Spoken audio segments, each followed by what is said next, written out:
성경 구약 마카 배우기 학원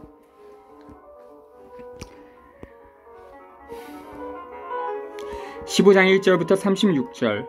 억압자의 교만은 하느님 자신과 경쟁하려는 데서 막바지에 이른다. 누가 이길 것인가? 억압자에게는 무기를 갖춘 군인들이 수없이 많다. 하느님께서는 당신과 동맹을 맺은 백성이 있다. 그 백성의 유일한 힘은 하느님 자신이시다. 하느님은 당신 백성의 손을 빌려 싸우신다. 하느님은 당신 백성의 허약함을 통하여 당신 힘을 증명해 보이고 이길 수 없는 것처럼 보이던 자들을 쳐부수신다. 중요한 것은 승리는 하나님과 당신 백성의 차지임을 확신하면서 손으로 싸우고 마음으로 기도하는 일이다. 그 승리를 늘 기억하고 기념하는 것은 새로운 세대들이 이 세상의 권세 있는 자들과 나라들에 압도당하지 않고 결코 그들 앞에서 굽실대지 않도록 하기 위함이다. 니카노르가 하느님을 모독하다. 15장 1.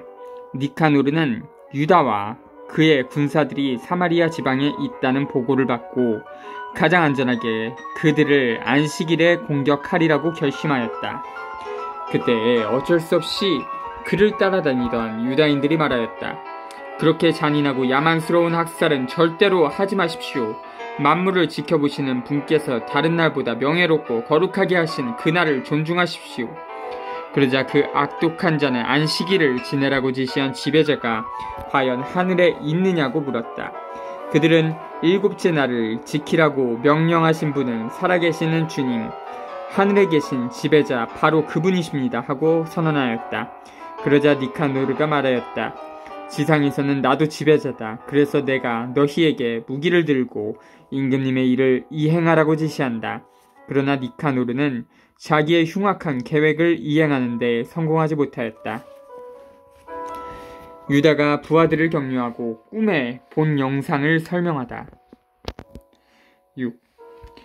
극도의 교만으로 거들먹거리는 니카노르는 유다와 그의 군사들에 대한 공공 승전비를 세우겠다고 결정하였다. 그러나 마카베오는 주님께 도움을 받으리라는 큰 희망과 항구한 신뢰를 가지고 있었다.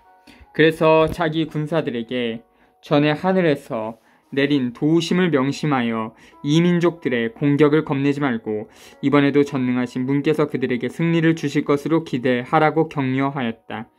그는 율법서와 예언서의 말씀으로 그들의 용기를 북돋우고 또 지금까지 이겨온 전투들을 상기시켜 그들의 사기를 드높였다. 이렇게 유다는 사기를 북돋아주고 나서 지시를 내린과 동시에 이교도들의 배신과 서역 위반을 지적하였다. 이렇게 그는 군사 하나하나를 방패와 창보다는 훌륭한 격려의 말로 무장시켰다. 그리고 아주 믿을만한 꿈을 이야기해 주어 그들을 모두 기쁘게 하였다. 그가 본 영상은 이러하였다. 대사제였던 오니아스가 나타나 두 손을 쳐들고 유다인들의 온 공동체를 위하여 기도하고 있었다. 그는 고귀하고 선량한 사람으로서 행동이 점잖고 태도가 온유하며 언변이 뛰어날 뿐 아니라 어릴 때부터 모든 덕을 열심히 실천해온 사람이었다. 이어서 위험에 찬 백발 노인이 같은 방식으로 나타났는데 아주 장엄한 풍이가 그를 감싸고 있었다. 그때 오니아스가 이렇게 말하였다. 동족을 사랑하시는 이분은 하나님의 예언자 예레미야로서 백성과 거룩한 도성을 위하여 열심히 기도해 주시는 분이시다. 예레미야는 오른손을 내밀어 유다에게 금칼을 주었다. 그러고 나서 이렇게 말하였다. 하느님의 선물인 이 거룩한 칼을 받아라. 그리고 이 칼로 적들을 물리쳐라. 유다인들이 니카노르를 쳐 이기다. 유다의 말은 매우 고귀하고 강렬하여 젊은이들의 용기를 불러일으키고 마음을 용감하게 만들어졌다. 그 말에 힘이 솟은 그들은 전열을 갖추어 싸우는 대신에 용감히 돌진하여 아주 용맹한 백병전으로 결판을 내리라고 작정하였다. 도성과 거룩한 기물들과 성전이 위험에 빠졌기 때문이다. 그들에게는 여자들과 아이들, 그리고 형제들과 친척들이 그리 중요하지 않았다. 오히려 성별된 성전에 대한 걱정이 가장 크고 또 읍등가는 것이었다. 도성에 남아있던 이들도 들판에서 벌어진 전투를 염려하며 매우 불안해하였다. 사람들은 모두 다가오는 결전을 기다리고 있었다. 적군이 이미 가까이 다가와 병사들은 전열을 갖추고 코끼리들은 유리한 지점에 또 기병들은 양쪽으로 배치되었다. 눈앞의 대군과 갖가지 무장과 사나운 코끼리들을 본 마카베오는 하늘을 향하여 두 손을 쳐들고 기적을 일으키시는 주님께 탄원하였다. 승리는 그분의 결정에 따라 합당한 이들에게 주어지는 것이지 무기로 얻는 것이 아님을 그는 알고 있었던 것이다. 그는 이렇게 탄원하였다. 주님, 당신께서는 유다 임금 히즈키야 때에 당신의 천사를 보내시어 사네립의 군대에서 18만 5천 명 가량을 죽이셨습니다. 하늘의 지배자님, 이제 다시 선한 천사를 보내시어 저희 앞에 서서 공포와 전율을 일으키게 해주십시오. 당신을 모독하며 당신의 거룩한 백성에게 다가오는 자들을 당신의 위대하신 팔로 무찔러 주십시오. 이러한 말로 그는 기도를 마쳤다. 니카노르와 그의 군사들은 나팔을 불고 전투가를 부르며 진격해왔다. 그러나 유다와 그의 군사들은 하나님께 탄원하고 기도하면서 적군에게 맞서 싸웠다. 손으로는 싸우고 마음으로는 하나님께 기도하며 그들은 3만 5천 명이 넘는 적군을 쓰러뜨렸다. 그리고 하나님께서 이렇게 당신 모습을 드러내주신 것을 크게 기뻐하였다. 전투가 끝난 다음 기쁜 마음으로 돌아오던 유다인들은 니카노르가 갑옷을 다 입은 채 쓰러져 있는 것을 보았다. 그래서 그들은 환성을 지르고 기뻐 뛰며 조상들의 언어로 지배자이신 주님을 찬양하였다. 몸과 마음을 다하여 결의 수호에 앞장서고 젊은 시절부터 동족에게 애정을 지녀 온 유다는 니카노르의 머리와 한쪽 팔을 어깨까지 잘라 예루살렘으로 가져가라고 명령하였다.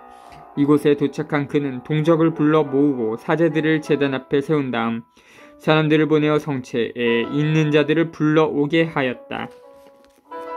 그리고 그들에게 그 부정한 니카노르의 머리와 하나님을 모독하던 그 손을 보여줬다.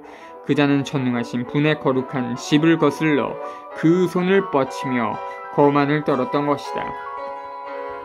유다는 그 사악한 니카노르의 혀를 잘라낸 다음 그것을 조각내어 새들에게 주고 그가 저지른 어리석음의 대가를 성전 맞은쪽에 매달아 놓으라고 일렀다. 사람들은 모두 하늘을 우러러 당신을 드러내신 주님을 이렇게 찬양하였다. 당신의 거처가 더럽혀지지 않도록 지켜주신 분께서는 찬양받으소서.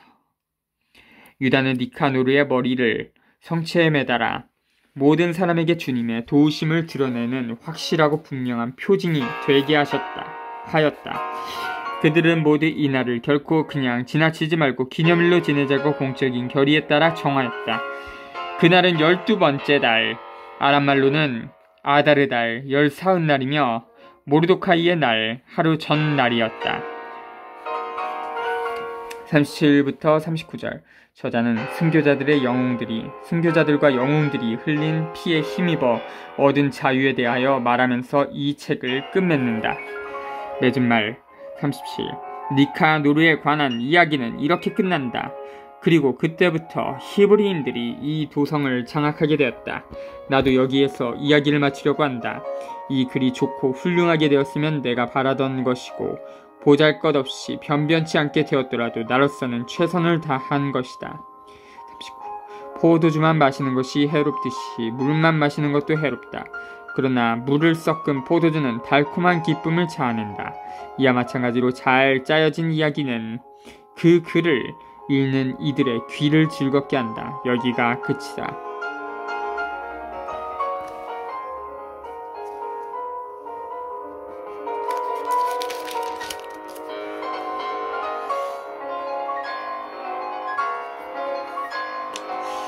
제가 전에 읽었던 성경에서는 이 마카베오가 구약의 마지막이었습니다.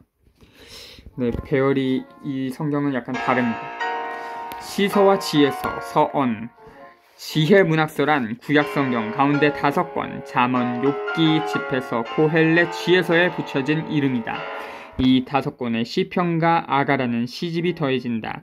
이 책들은 이스라엘의 지혜와 영성을 보여준다. 이스라엘 안에서 지혜는 지식이 모여 얻어진 문화가 아니다. 구체적인 생활체험에 관한 묵상과 성찰을 통하여 얻어진 상황 감각과 인식과 분별이다. 지혜는 실천으로 깨달아 얻은 어떤 것, 인간답게 사는 예술을 가르쳐주는 어떤 것이다. 지혜 문학서에서 우리는 자기 자신을 온전히 실현하고 행복에 이르는 길을 추구하는 모든 사람이 일상생활 가운데서 부딪히는 많은 문제로부터 솟아나오는 성찰을 발견할 수 있다. 우리가 잠언과 집회서에서 발견하는 민간적인 성질의 지혜는 사람이 일상생활에서 마주치는 여러 상황에 대한 해답을 찾아내도록 도와줄 문장과 짧은 구절을 모아놓은 형태로 되어 있다.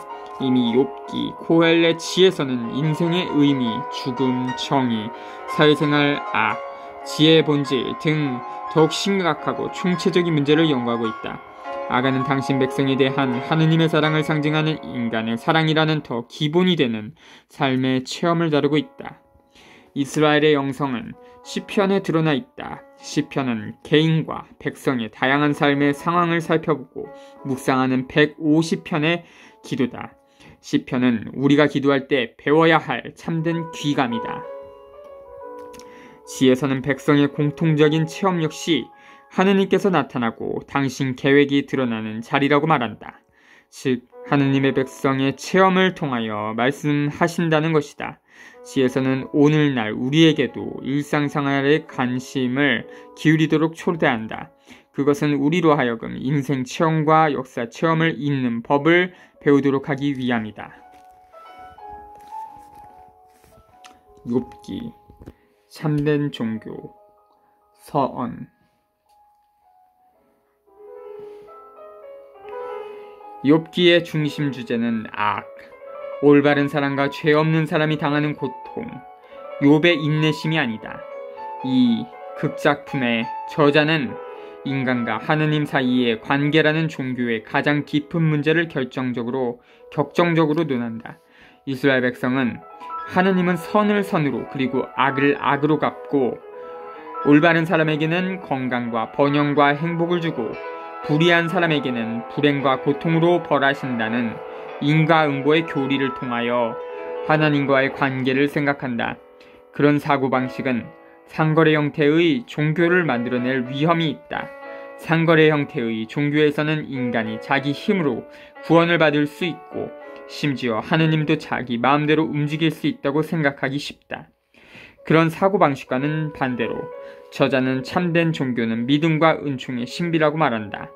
즉 인간이 자유롭게 무상으로 계산 없이 하느님께 자기 자신을 넘겨주고 잴 수 없는 신비이신 하느님도 무상으로 마음을 기울여 인간과 친한 관계를 맺고 생명으로 이끌어 주신다는 것이다. 이 책은 아마 대부분 주전 6세기에 귀양살이를 하는 동안에 엮어졌을 것이다. 욥처럼 유다의 백성은 가족, 재산, 제도, 자유까지 모든 것을 잃어버렸다. 그런데 그 모든 일이 당시까지 통용되던 신학적 사고에 의하여 뒷받침되고 있었다. 그리고 여기에서 모든 이해관계를 떠나 하느님과 무상적인 공으로 주고받는 관계를 맺을 수 있는가 하는 중대한 질문을 사탄이 던진다. 참조 1장 9절. 우리는 욥기 전체가 이 질문에 대한 해답을 찾고 있다고 말할 수 있다. 이 질문에 답변을 내린다는 것은 모순에 떨어지지 않고서는 백성이 처한 새로운 상황에 응답할 수 없는 인과응보, 신학 전체를 뛰어넘는 것을 뜻한다. 백성은 새로운 체험을 하고 있었다. 이 새로운 체험은 새로운 형태의 하느님관, 인간관, 하느님과 인간 사이의 관계에 대한 사고를 요구한다. 저자는 자기 의도를 이루기 위하여 인과 응보에 관한 옛 전설을 이용한다. 1장 1절부터 2장 13절, 42장 7절부터 17절. 그러나 이 전설의 마지막 부분을 뒤로 미루는 대신 42장 7절부터 17절. 새로운 상황에 대처할 수 없는 당시 신학의 모순을 보여주는 일련의 논쟁을 펼친다. 3장 1절부터 42장 6절. 인과응보, 신학은 하느님의 정의를 보호하기 위하여 인간을 단죄하는 일 외에도 인간의 정의를 보호하기 위하여 하느님을 단죄하는 데 이용될 수 있다. 이 딱한 처지에서 어떻게 빠져나갈 것인가? 이 차원에서 우리는 욥기가 결정적이고 보편적이라고 자부하던 신학 전체를 비판하고 있음을 알아차릴 수 있다. 인과응보, 신학은 정말 하느님 체험 자체에 대한 걸림돌로 변할 수가 있다. 여기에서 저자는 그러한 신학을 꾸짖는다. 즉, 종교를 하나님에 관한 이론이 아니라 하나님 체험 자체로부터 출발할 필요가 있다는 것이다. 이 책의 중요한 측면은 욥이 자기가 가난해지고 소외된 상태에서 하나님을 체험하고 있다는 데 있다. 온갖 설명을 넘어서는 체험은 인간들 사이의 새로운 관계 및 인간과 하느님 사이의 새로운 관계가 맺어지는 역사의 출발점이 된다. 욥기의 마지막 고백, 당신에 대하여 귀로만 들어왔던 이 몸, 이제는 제 눈이 당신을 배웠습니다. 42장 5절은 이 책 전체가 다르는 곳으로서 이 책 전체가 다 다르는 곳으로서 가난한 사람들의 삶과 인생을 하느님께서 나타나시는 자리, 하느님을 체험할 수 있는 자리로 바꾸어 놓고 있다. 이 도착점으로부터 출발하여 우리는 욥기가 가난한 사람들만이 그런 하느님 체험을 할 수가 있고, 따라서 역사 속에 계시는 하나님의 현존과 활동을 선포할 수가 있음을 선언하고 있다고 말할 수 있다. 이 책은 끊임없이 되풀이해서 만들어지는 관념의 감옥에서 벗어나 하느님께서 가난한 사람들에게 당신 자신을 나타내 보이고 그들과 더불어 새로운 세계를 세워 가시는 삶과 역사의 짜임 안으로 들어가라고 우리를 초대한다. 하나님과 맺는 그런 연대는 도전으로 바뀐다. 즉, 우리도 기꺼이 우리의 신학 전통을 버리고 가난한 사람들과 손잡고 그들과 더불어 하느님 체험을 해야 하지 않겠는가. 머리말, 욥의 시련, 욥과 그의 가족 1장 1. 1장에서 2장, 저자는 그때 널리 알려진 전설을 가볍게 손질한 1장 1에서 2장 13의 이야기를 출발점으로 삼는다. 이 전설의 끝부분은 원래 42장 7절부터 17에 두었다. 이렇게 하는 의도는 이 전설의 마침 부분을 3장 1절에서 42장 6에 나오는 논쟁으로 대체하는 데 있다. 우치라는 땅에 한 사람이 있었는데 그의 이름은 욥이었다. 그 사람은 흠없고 올곧으며 하나님을 경외하고 악을 멀리하는 이였다. 그에게는 아들 7과 딸 3이 있었다. 그의 재산은 양이 7,000마리, 낙타가 3,000마리, 겨리소가 500마리, 암나귀가 500마리나 되었고 종들도 매우 많았다. 그 사람은 동방인들 가운데 가장 큰 부자였다. 그의 아들들은 번갈아 가며 정해진 날에 지 집에서 잔치를 차려 새 누이도 불러다가 함께 먹고 마시고 나였다. 5. 이런 잔칫날들이 한 차례 돌고 나면 욥은 그들을 불러다가 정결하게 하였다. 그리고 아침 일찍 일어나 그들 하나하나를 위하여 번제물을 바쳤다. 욥은 혹시나 내 아들들이 죄를 짓고 마음속으로 하느님을 저주하였는지도 모르지 하고 생각하였기 때문이다. 욥은 늘 이렇게 하였다. 1장 1절부터 5절, 욥은 올바른 사람의 전형이다. 인과응보의 신학에 따르자면 하느님께서 종교 규정을 세심하게 지키며 올바르게 사는 욥에게 자녀, 재산, 가족의 화목 등 번영을 누리게 함으로써 합당한 상을 주신다. 이렇게 믿음을 가진 사람이라면 누구나가 바라는 이상이 욥에게서 실현된다.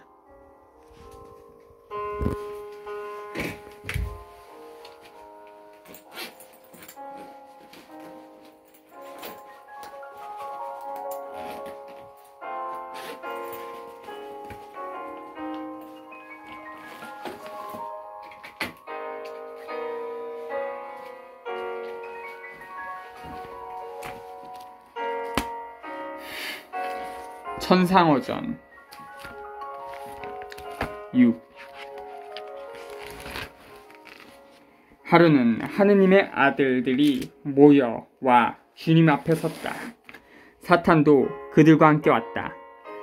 주님께서 사탄에게 물으셨다. 너는 어디에서 오는 길이냐?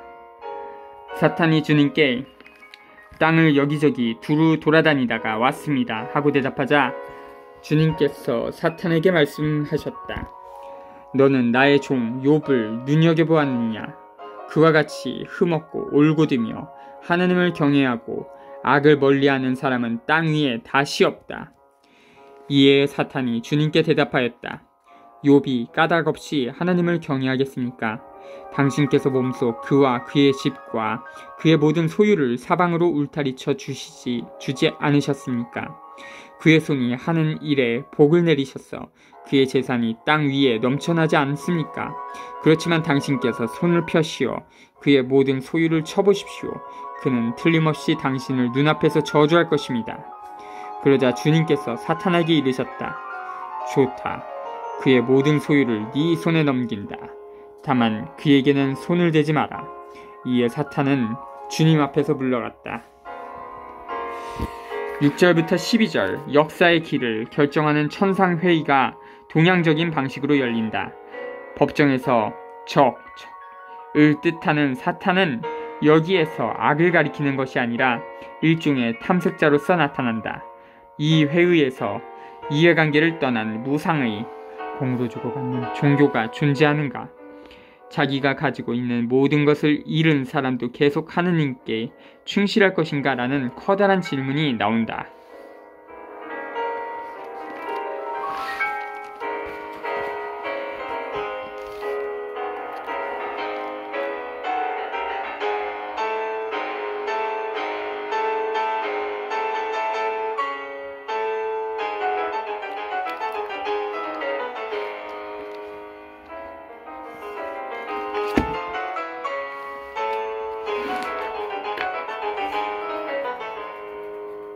첫째 시련 14.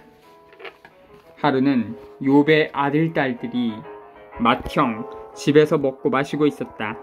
그런데 심부름꾼 하나가 욥에게 와서 아뢰었다.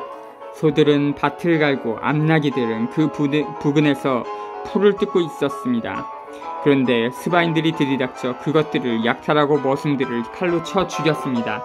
저 혼자만 살아남아 이렇게 소식을 전해드립니다. 그가 말을 채 마치기도 전에 다른 이가 와서 아뢰었다. 하나님의 불이 하늘에서 떨어져 양떼와 머슴들을 불살라버렸습니다. 저 혼자만 살아남아 이렇게 소식을 전해드립니다. 그가 말을 채 마치기도 전에 또 다른 이가 와서 아뢰었다. 칼데아인들이 새 무리를 지어 낙타들을 덮쳐 약탈하고 머슴들을 칼로 쳐 죽였습니다. 저 혼자만 살아남아 이렇게 소식을 전해드립니다. 그가 말을 채 마치기도 전에 또 다른 이가 와서 아뢰었다.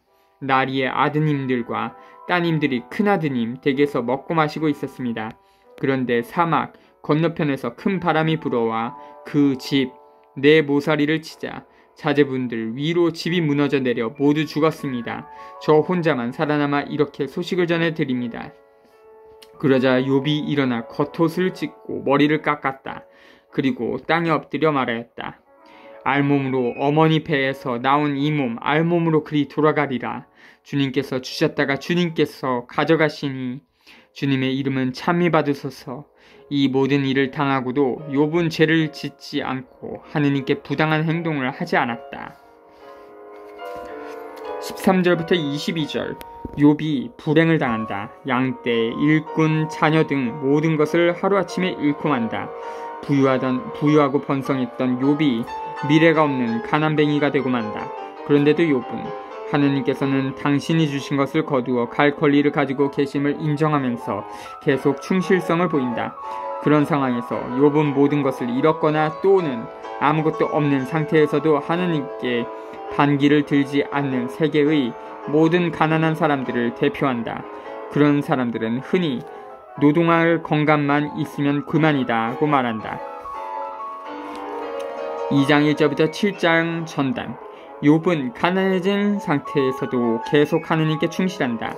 가죽을 가죽으로 라는 말은 가죽을 서로 바꾸는 상인들 사이에서 사용하던 속담이다. 사탄은 욥이 아직도 자기 이익을 위해서, 즉 신체적인 온전함을 보존하기 위해서 하느님께 충실하고 있다고 풍자적으로 암시한다. 과연 그럴까? 만일 가난한 사람이 건강을 잃는 경우에는 어떻게 될까?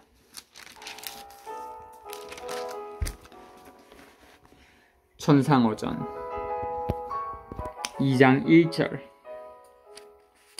하루는 하느님의 아들들이 모여와 주님 앞에 섰다. 사탄도 그들과 함께 와서 주님 앞에 섰다. 주님께서 사탄에게 물으셨다. 너는 어디에서 오는 길이냐?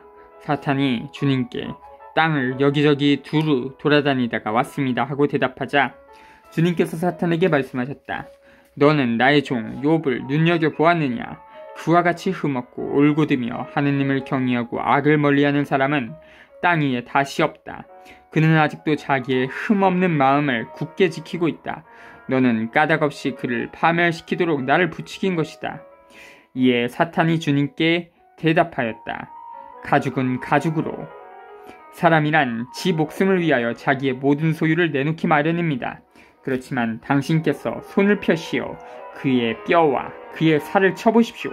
그는 틀림없이 당신을 눈앞에서 저주할 것입니다.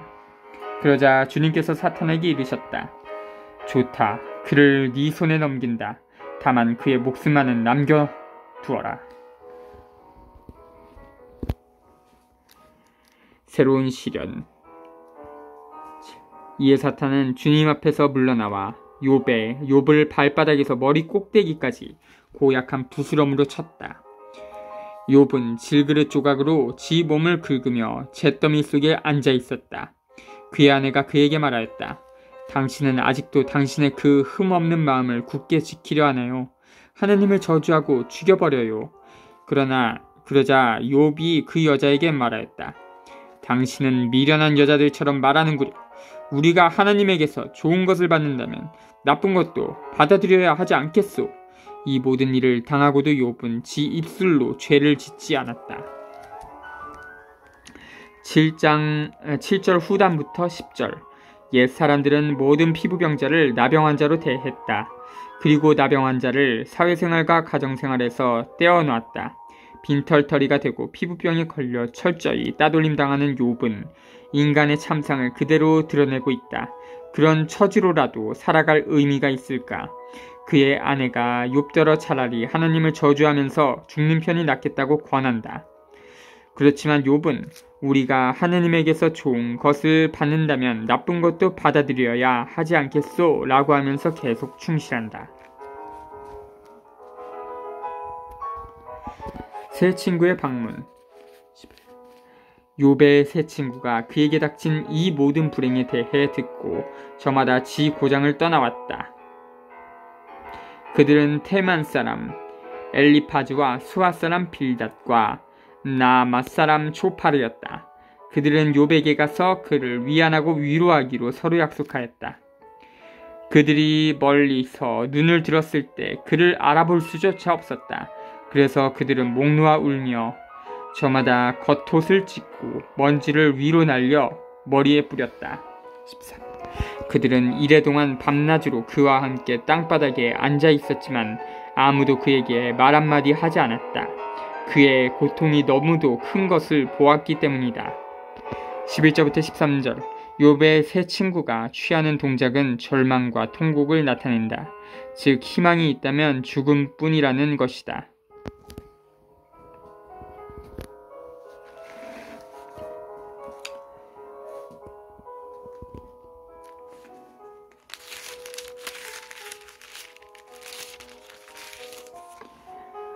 욥과 친구들의 대화. 욥의 독백. 생일을 저주하는 욥. 3장 1절부터 4장 26절. 욥과 그의 친구들 사이에 긴 논쟁이 시작된다. 친구들은 욥이 당한 모든 일의 원인을 당시 신학에 비추어 이해하려고 한다. 전설적인 인내하는 욥은 사라지고 그 자리에 질문을 던지는 욥. 자기에게 아직 남아있는 온전한 인격이라는 유일한 선을 지키려고 온 힘을 다해 투쟁하는 사람이 들어선다. 3장 1절. 마침내 욥이 입을 열어 지 생일을 저주하였다. 욥이 말하기 시작하였다. 차라리 없어져 버려라.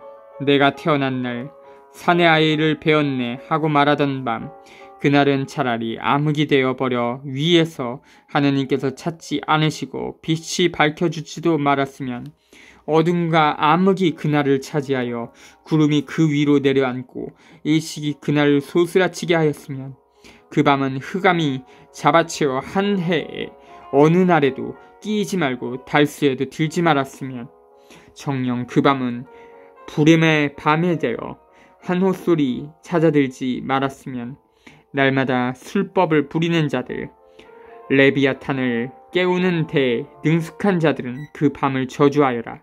그 밤은 새벽 별들도 어둠으로 남아 빛을 기다려도 부질없고 여명의 햇살을 보지도 말았으면, 그 밤이 내 모태의 문을 닫지 않아 내 눈에서 고통을 감추지 못하였구나.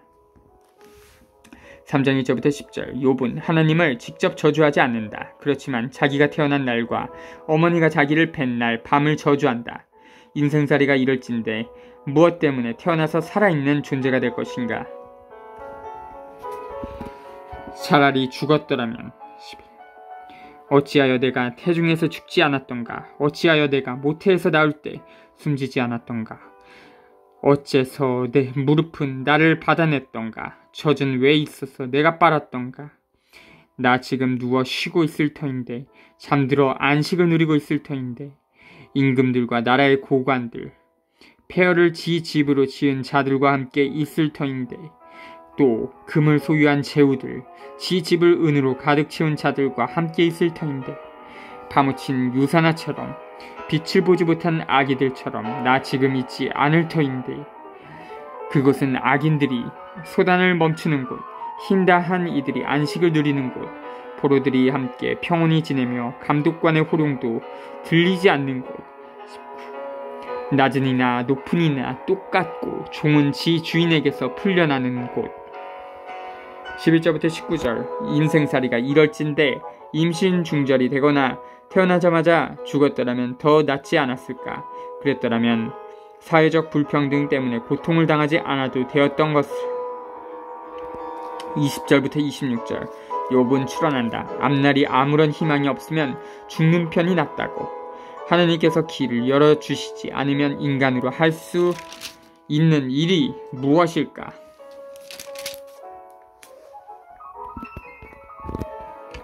왜 하나님께서는 생명을 주시는가?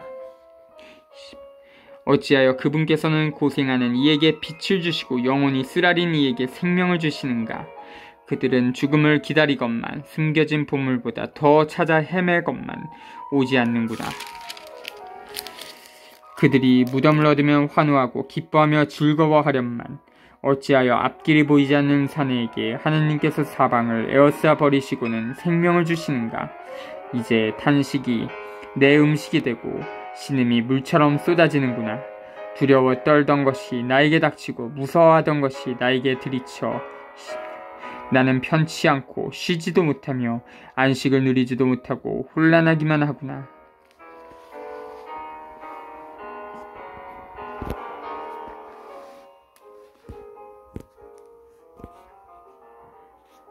엘리파즈의 첫째 담론. 4장 1. 테만 사람 엘리파즈가 말을 받았다. 절망에 빠진 욥. 한마디 하면 자네는 언짢아 하겠지. 그러나 누가 말하지 않을 수 있겠나. 여보게, 자네는 많은 일을 다 이루고 맥풀린 손들에 힘을 불어넣어 주었으며 자네의 말은 비틀거리는 일을 일으켜 세웠고 또 자네는 꺾인 무릎에 힘을 돋우어 주기도 하였지. 그런데 불행이 들이닥치자 자네가 기운을 잃고 부른가 맞부닥치자 즐겁을 하는군. 하느님을 경외하는 것이야말로 자네가 믿는 바 아닌가. 흠없는 삶이야말로 자네가 바라는 바 아닌가. 인과응보. 생각해보게나 죄 없는 이 누가 멸망하였는가. 올곧은 이들이 근절된 적이 있는가? 어디 있는가? 내가 본 바로는 밭을 갈아 불의를 심은 자와 재앙을 뿌린 자는 그것을 거두기 마련이라네. 그들은 하느님의 입김으로 쓰러지고 그분 분노의 바람으로 끝장난다네. 사자의 포효, 새끼 사자의 울부짖음도 그치고 힘쓴 사자의 이빨도 부러진다네. 11. 숫사자는 사냥거리 없이 쓰러져가고 암사자의 새끼들은 흩어져 버린다네. 4장 1절부터 11절 엘리파즈는 인과응보의 교리를 풍자적으로 늘어놓는다.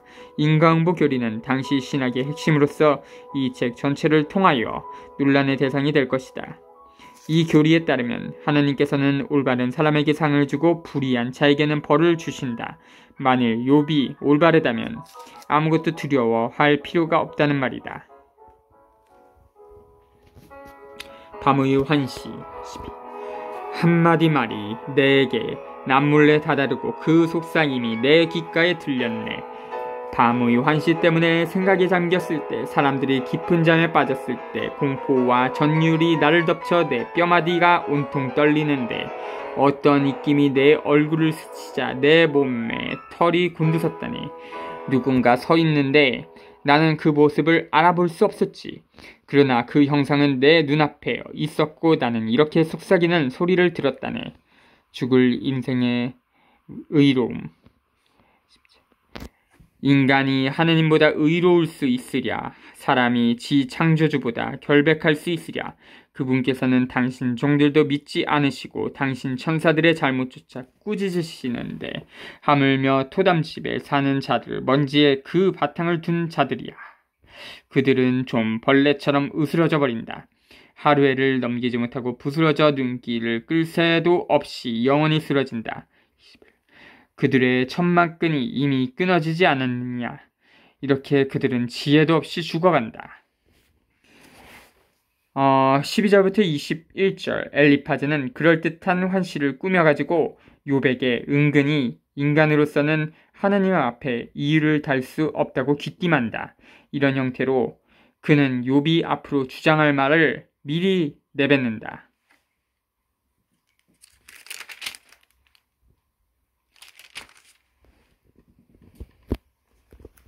자주